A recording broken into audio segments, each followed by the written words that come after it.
င်္ဂလာပါဆရာတို့ Football Talk Show ရဲ့ Facebook Page နဲ့ YouTube Channel ကနေပြန်လည်ကြိုဆိုလိုက်ပါတယ်ဟုတ်ကဲ့ပါကျွန်တော်တို့ပွဲစဉ်16ဖြစ်တဲ့စနေနေ့ညပွဲစဉ်ရဲ့ Chelsea တင်းနဲ့ Everton တင်းတို့ရဲ့ည9:00 နာရီပွဲမှာကစားမဲ့ပွဲစဉ်ကိုကျွန်တော်ကိုဖုန်းနဲ့အတူကျွန်တော်ကိုစန်းကျဲတို့ကတင်ဆက်ပေးသွားမှာဖြစ်ပါတယ်ခင်ဗျာ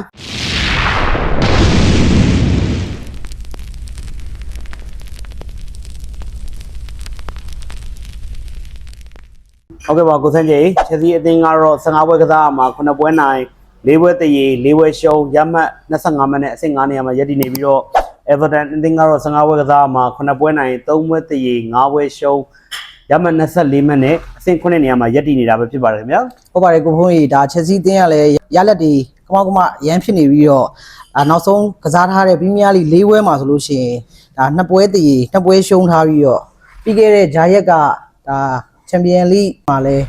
းအတလနာအသင်းကိုဒါရှုံးနေထားတာဗျဟုတ်ကဲ့ပါChelsea အသင်းကခြေတန်းကလည်းမတည်ငြိမ်မှုဖြစ်နေတယ်ခင်ဗျာဒီ headwear မှာကြည့်မယ်ဆိုလို့ရှိရင်လည်း Chelsea အသင်းကဒီ16ပွဲနိုင်9ပွဲတည်ကြ10ပွဲ Everton အသင်းကနိုင်ရရှိတာတွေ့ရပါတယ် Chelsea အသင်းရဲ့နောက်ဆုံး15ပွဲမှာတော့ Everton အသင်းကအနိုင်ရရှိတာမတွေ့ရသေးပဲတဲ့ Chelsea အသင်းက10ပွဲနိုင်ပြီးတော့9ပွဲအထိတည်ကြတာတွေ့ရပါတယ်ကိုစန်းကြီးဟုတ်ပါတယ်ကိုဘုန်းကြီးဒါ Everton အသင်းကတော့လက်ရှိမှာဖောင်ကောင်းနေတဲ့အသင်းဖြစ်ပြီးတော့နောက်ဆုံး9ပွဲမှာ4ပွဲအထိနိုင်ထားပြီးတော့ Newcastle တပွဲကိုဒါရှုံးနေထားတာဖြစ်ပါတယ်ဟုတ်ကဲ့ပါအဲ့တော့လက်ရှိမှာဖောင်ကောင်းနေတဲ့ Everton အသင်းနဲ့ဒီရလက်တွေမှောက်မှဖြစ်နေတဲ့ Chelsea အသင်းတို့ဟာလိုရင်ဆိုင်သွားကြမလဲကျွန်တော်ကတော့ဒီပွဲရဲ့ရလက်ကို Chelsea အသင်းကတော့ Everton အသင်းကိုအသာမရဘူးလို့ကျွန်တော်ထင်တယ်ဗျအဲ့တော့ကျွန်တော်Chelsea ကတော့ Everton အသင်းကိုအများဆုံး1-1တည်ဒါမှမဟုတ်ရင် Everton အသင်းကတော့ Chelsea အသင်းကို1-2နဲ့အနိုင်ရရှိသွားမယ်လို့ကျွန်တော်ထင်တယ်ဗျဟုတ်ကဲ့ပါကျွန်တော်အနေနဲ့လည်း Chelsea အသင်းကသူ့အိမ်ဝင်းမှာပြန်လည်ပြီးတော့ရုံးပြရမယ့်အနေအထားလည်းရှိတယ်ခင်ဗျအဲ့တော့ Chelsea အသင်းနဲ့ Everton အသင်းကို 2-3 ဆိုတဲ့ရလက်သို့မဟုတ် 2-1 ဆိုတဲ့ရလက်မျိုးနဲ့ဒီကပ်ပြီးတော့ပဲအနိုင်ရရှိမယ်လို့ကျွန်တော်ပြောနေတာပါတယ်ဟုတ်ကဲ့ပါနောက်ထပ်တစ်ပွဲအနေနဲ့ကိုစန်းကျဲဒီလီဗာပူးပွဲစဉ်လေးအကြောင်းဆက်ပြောလိုက်ကြရအောင်ဗျာဟုတ်ကဲ့ပါကိုဖုန်းကြီးဒါလီဗာပူးပွဲစဉ်ရလဲစနေညရဲ့9နာရီခွဲမှာပဲတပြိုင်နက်တည်းရှင်ပြိုင်ကစားမှာဖြစ်ပြီးတော့သူတို့နှစ်သင်းရလဲဒါအဆင့်မှတ်တိတ်မကွာဘဲနဲ့23မှတ်ဒီမှတ်တူရလက်နဲ့23မှတ်ဒီတူညီနေတဲ့နှစ်သင်းပါဗျဟုတ်ပါတယ်ကိုစန်းကျဲဒီလီဗာပူးအသင်းကိုကြည့်မယ်ဆိုလို့ရှိရင်တော့15ပွဲကစားရမှာ9ပွဲနိုင်2ပွဲသေး6ပွဲရှုံး23မှတ်နဲ့အဆင့်10နေရာမှာရပ်တည်နေပြီးတော့ဒီ Brighton အသင်းကိုကြည့်မယ်ဆို15ပွဲကစားမှာ6ပွဲနိုင်5ပွဲသေး4ပွဲရှုံး23မှတ်နဲ့ပဲအဆင့်10နေရာမှာအမှတ်2ကွာခြားချက်နဲ့အထက်အောက်ဖြစ်နေတဲ့အနေအထားမျိုးဖြစ်တယ်ဗျာဟုတ်တယ်ကိုဖုန်းကြီးလက်ရှိအချိန်မှာတော့ဒါလီဗာပူးအသင်းရဲ့တိုက်စစ်ကစားသမားဖြစ်တဲ့ဆာလက်ကအသင်းနဲ့ပရိပခါတွေဖြစ်နေရပါတော့ဟုတ်ကဲ့ပရိပခါတွေဖြစ်နေတဲ့သူရဲ့အင်တာဗျူးကြောင့်ဒါရှုပ်ထွေးနေတဲ့လီဗာပူးအသင်းရဲ့အသင်းတွင်ပရိပခါတွေကဒါအခုဆာလက်ကိုလည်းဒါလူစင်းမှာထုတ်ပယ်ထားတယ်ပေါ့နော်ဆက်လက်ထားတယ်ပေါ့နော်အဲ့တော့ရလက်ပိုင်းမတည်ငြိမ်နေတဲ့လီဗာပူးအသင်းကလည်းဒါနောက်ဆုံး9ပွဲမှာတပွဲသာနိုင်ရရှိပြီးတော့Brighton အသင်းကတော့ဒါနောက်ဆုံး9ပွဲမှာသူတို့နဲ့ပြောင်းပြန်တပွဲပဲရှုံးထားတာကိုဖုန်းကြီးဟုတ်ကဲ့ပါဒီလီဗာပူးအသင်းရဲ့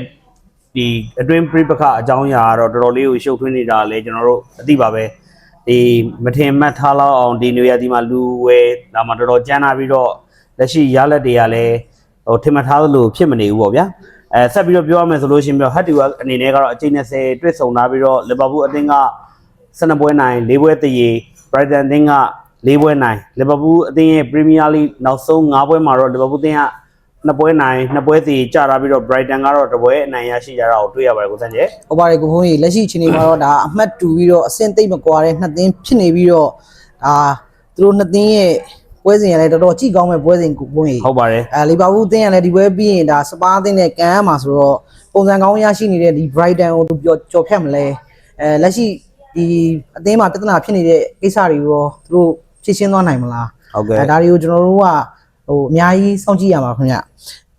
အဲ့တော့ကျွန်တော်ကတော့ဒီပွဲမှာတော့ဒီဘာဘူးအသင်းကနိုင်သွားရင်လေဒါကိုးကွာကြချက်အရန်ကြီးမားမှုမရှိဘဲနဲ့ဗရတဲ့အသင်းကို1-0ဒါမှမဟုတ်2-1ဆိုတဲ့ရလနဲ့နိုင်ရရှိသွားမယ်လို့ကျွန်တော်ထင်ပါတယ်ဗျဟုတ်ကဲ့ကိုစန်းကြီးအခုဒီမှာတော့အသင်းကြီးနဲ့အသင်းလက်ကွာခြားတဲ့အကြောင်းအရာတွေကတော့ဟိုပွဲချက်ပေါ့နော်ပွဲချက်ကာလမှာဒီကစားသမားတွေပွဲပန်းတာမှုဒီပွဲပန်းထားတဲ့မရှိတဲ့အသင်းကကျွန်တော်တို့ပြန်ပြီးတော့အသင်းကြီးတွေကိုဒုက္ခပေးနိုင်ဇန်းကဒီပွဲမှာပြသနိုင်မလားကျွန်တော်တို့စောင့်ကြည့်ကြည့်မိပါတယ်ဗျဒီပွဲကိုလီဗာပူးခက်ခဲရုန်းကန်ရပြီးတော့1-1တည်သို့မဟုတ်လီဗာပူးအသင်းကတကူ Brighton အသင်းက2ဂိုးဆိုတဲ့ရလနဲ့အဝေးပွဲမှာ Brighton အသင်းအောင်အနိုင်ရရှိသွားမလားလို့ကျွန်တော်ထင်မှတ်မိပါတယ်ခင်ဗျာဟုတ်ကဲ့ပါကိုဖုန်းကြီးကျွန်တော်တို့ရဲ့တင်ဆက်နေမှုကတော့ဒါ